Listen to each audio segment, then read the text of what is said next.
Hello, hello, hello, hello! Doc Bry here.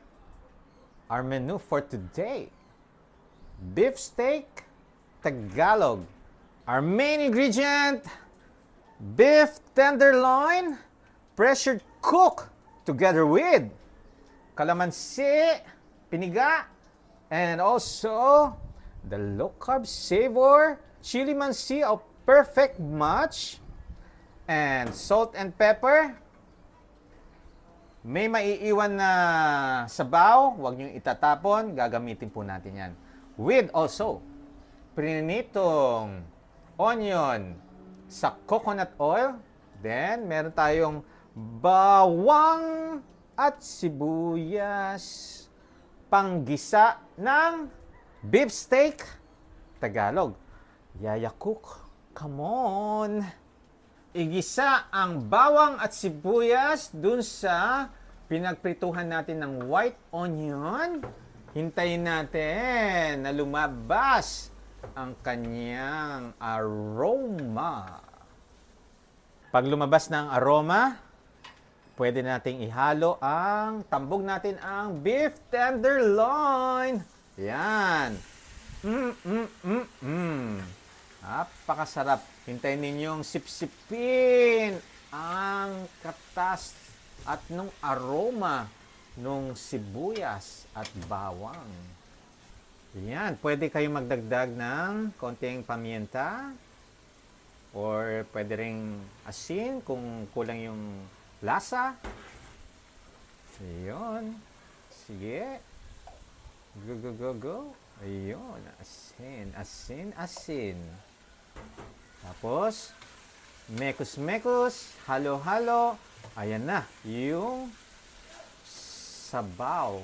Nung galing sa, nung na-pressure cooker yung tenderloin beef. Ayun. Napakasarap. Habang pinapanood ko pa lang, naglalaway na ako. Woo!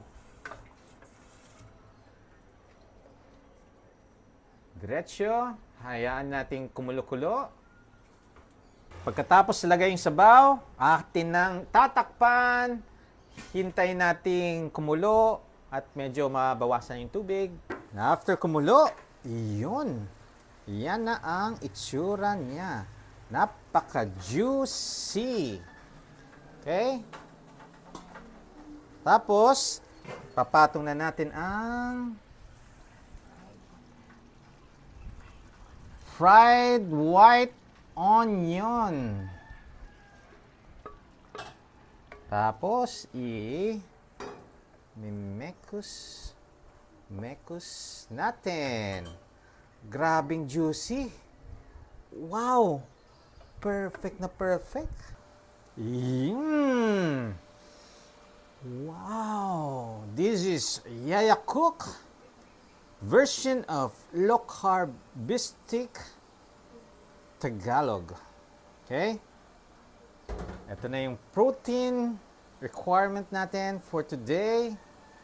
Yes, pwede nyong sabayan with mga veggies or pwedeng siya na rin.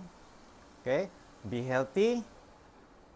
Napaka-nutrient dense. Walang masyadong halo-halong ibang mga pampalasa, salt and pepper, and also, syempre, yung ating perfect match, toyo chili mansi.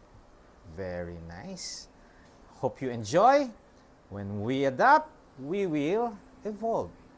Bye!